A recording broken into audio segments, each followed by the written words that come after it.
जम्मू कश्मीर में जब से उमर अब्दुल्ला की सरकार बनी है तब से लगातार लोग जो है वो अपनी मांगों को लेकर जो है सड़कों पर है, चाहे डेली वेजेस की बात की जाए, चाहे आम जनता की बात की जाए। लेकिन अब कहीं ना कहीं सीधे तौर पर ट्रांसपोर्टर्स द्वारा भी चेतावनी जो है वो जम्मू कश्मीर सरकार को दे दी है। ट्रांसपोर्टर्स जो है वो जम्मू कश्मीर ट्रांसपोर्ट एसोसिएशन जो है वो लगातार अब ये मांग कर रही थी कि कुछ जो प्राइस हाइक किए गए थे फीसों में उनको कम किया जाए, और भी कुछ उनकी डिमांड थी जिसको लेकर ये अब जो है कई बार बात जो है वो प्रशासन से और सरकार से हुई है। लेकिन उसके बाद जब बात नहीं बनी तो अब साफ तौर पर चेतावनी दे दी गई है कि 14 तारीख को यानी कि सोमवार को जो है वो पूरे जम्मू कश्मीर के अंदर 15 तारीख को जो है वो पूरे जम्मू कश्मीर के अंदर चक्का जाम जो है वो रहेगा।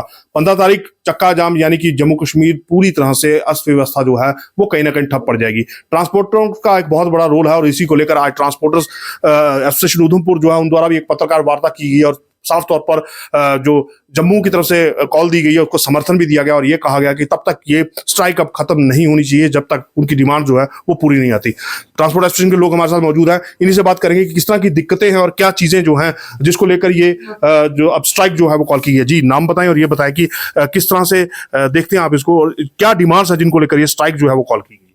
सर, मेरा नाम रशपाल सिंह है, मैं उधमपुर ट्रांसपोर्ट एसोसिएशन से चेयरमैन हूँ। जो हमारी स्ट्राइक है इस वक्त जो चल रही है, जम्मू से कॉल आई है हमें भाई स्ट्राइक करनी है। इस वक्त मेन प्रॉब्लम जो है हमारी जो फीसें बढ़ गई हैं, फिटनेस फीस हो गई, परमिट की फीस हो गई, ये फीसें बढ़ी हैं, इसके लिए हम स्ट्राइक कर रहे हैं। और मेन प्रॉब्लम हमारी जो है ई बस और ई चलान, ये जो है ई चलान ने तो इतना हमारे नाक में दम करके रखा है। जो ई बसें हैं वो हमारी हर गाड़ी के आगे ई बस चलना शुरू हो गई है, क्योंकि पैसेंजर उसमें बैठते हैं, उसमें फ्री है, हम किराया चार्ज करते हैं। तो इसलिए हमारी हड़ताल है। 15 तारीख को हमारा जम्मू से लेकर उड़ी तक चक्का जाम रहेगा। हम जम्मू वालों के साथ पूरा समर्थन देते हैं। उधमपुर वाले जितनी भी हमारी ट्रांसपोर्ट है, छोटी है, बड़ी है, मिनी बस है, बसें हैं, टैक्सी हैं, सभी हम जम्मू वालों के साथ समर्थन देंगे। 15 तारीख को हमारा चक्का जाम रहेगा। हमारी यही उनसे रिक्वेस्ट है, जो हमारी पहले परमिट की फीस थी उसमें कोई लिमिट थी, उसमें लिमिट थी भाई लास्ट जब आप 2 साल के बाद भी परमिट रिन्यू करवाओगे तो 8,000 में काम खत्म हो जाएगा।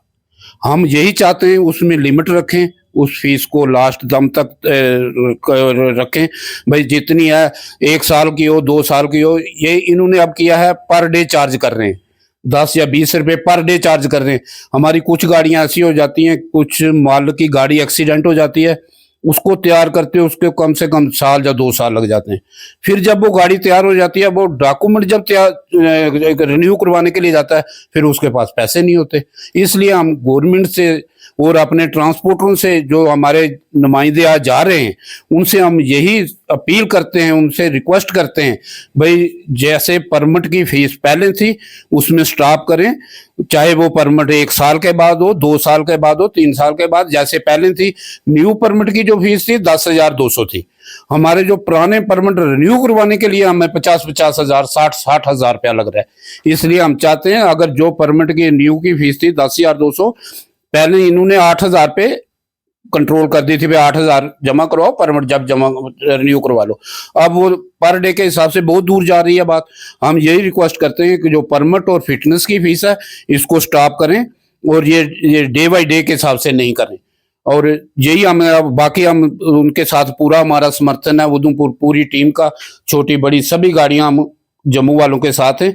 अगर 15 तारीख को हड़ताल होगी बिल्कुल चक्का जाम रहेगा हमारा। शुक्रिया जी। जिस तरह मैं बता दूं कि आपने कहा कि 15 तारीख को जो है वो पूरी तरह से चक्का जाम रहेगा, लेकिन कई बार ये इस तरह की स्ट्राइक्स जो है ट्रांसपोर्टर्स की हुई हैं कई मुद्दों को लेकर ट्रांसपोर्टर्स, चाहे वो पहले स्पीड को लेकर बात की जाती या कैमरा को लेकर बात की जाती, स्पीड मीटर लगाने की बात की जाती, तो इन सब चीज़ों को लेकर कई बार पहले स्ट्राइकें हुई हैं। इन सब समस्याओं को लेकर ट्रांसपोर्टर हर बार समस्याओं से जूझता है।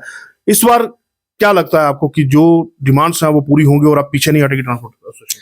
हमारा तो जो हमारी स्टेट बॉडी है हमारी उन्हीं से यही रिक्वेस्ट है कि आज आप 2 बजे जो मीटिंग में जा रहे हैं, हमने सुनने में आया कि डिपकम श्रीनगर हैं, डिपकम जम्मू हैं, सेक्रेटरी साहब हैं, बड़ी हाई लेवल की मीटिंग है। तो हम अपने लोगों से यही अपील करेंगे कि हर बार जो है ना हमें लॉलीपॉप दिया जाता है, मीटिंग में हर बात को माना जाता है और उसके बाद इंप्लीमेंट फिर नहीं होता है। तो मतलब एक धोखा किया जाता है, हमारे साथ एक धोखा किया जाता है, किसी तरीके से हड़ताल को क्लैश किया जाता है। तो हमारे लोगों से यही, हम अपने लोगों से यही रिक्वेस्ट करेंगे कि आज जो मीटिंग होगी, नंबर 1 तो सबसे पहले तो हमारा जो ये फिटनेस फीस है और जो परमिट की फीस है इसको जो है ना, पहले पॉइंट हमारा ये, और बड़े पॉइंट्स हैं वो उनको सब उन्होंने मीडिया में सब बता दिया, लेकिन मेन पॉइंट हमारा जो है कि 22,000 जो फीस, जो फिटनेस फीस भरी जा रही है, तो ये तो इमीडिएट रिमूव होनी चाहिए कि अगले हफ्ते जो हमारी गाड़ी पास हो तो वही पुरानी फीस पे हो कि जो हमारी पुरानी फीस थी। और जो परमिट की फीस, अभी रिशपाल जी ने कहा कि लास्ट फीस हमारी 7200 होती थी, उसको आज ये 60,000, 80,000, 90,000 ले रहे हैं। तो हमारी यही रिक्वेस्ट है कि जब फ्रेश गाड़ी हम लगाते हैं तो उसकी 7200 फीस है, तो लास्ट फीस अगर किसी का परमिट डेड होता तो उसके लास्ट फीस लगनी चाहिए। तो ये मुद्दे हैं, और बाकी और बहुत से मुद्दे हमारे हैं, ई बसेस का है, ई चलानस का, वो ऑलरेडी वहां पर वो डिस्कस करेंगे। लेकिन आज का जो मेन मुद्दा है कि जो 22,000 फिटनेस फीस है, उसके ऊपर जो हमारी टीम जा रही है, तो बिल्कुल इनके साथ अड़के बात करनी है, और जब तक ये बात नहीं मानेंगे तो हड़ताल को बिल्कुल भी आपने नहीं मानना कि हम हड़ताल नहीं करेंगे। हमें हड़ताल हर हालत में करनी है। अगर हम नहीं चाहते कि हड़ताल हो, हड़ताल में लोग परेशान होते हैं, गरीब लोग परेशान होते हैं, हमारे जैसे लोग परेशान होते हैं, अमीर लोग फिर भी परेशान नहीं होंगे। ये मुलाजिम परेशान नहीं होंगे, इनके पास सरकारी गाड़ी, इनके बच्चे सरकारी गाड़ियों में चले जाएंगे।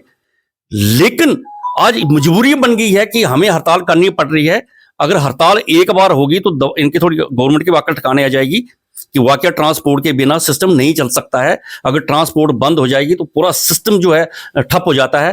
तो आज हमारे नुमाइंदों को अड़के बात करनी चाहिए और अपनी बातों को मनवा के ही वहां से निकलना चाहिए, तब तक मीटिंग से बाहर नहीं निकलना चाहिए। तो ट्रांसपोर्ट एसोसिएशन की साफ तौर पर ये मांगा कि जो डिमांड्स हैं उनको पूरा किया जाए, और आज जिस तरह से हाई लेवल मीटिंग जो है, ये भी देखना होगा कि क्या इस हड़ताल को रुकवाने के लिए हाई लेवल मीटिंग जो की जा रही है, इसके अंदर कहीं ना कहीं अब जो फैसले हैं उनको लिए जाएंगे, जो उनकी डिमांड्स हैं, क्या उन पर कोई सहमति बनती है। और अगर सहमति बनती है तो शायद ये स्ट्राइक ना हो, लेकिन अगर होती है तो कहीं ना कहीं जम्मू कश्मीर के लोगों को सफर जरूर करना पड़ेगा, और कहीं ना कहीं आर्थिक स्थिति जो है वो भी कमजोर जरूर होगी एक दिन की स्ट्राइक से।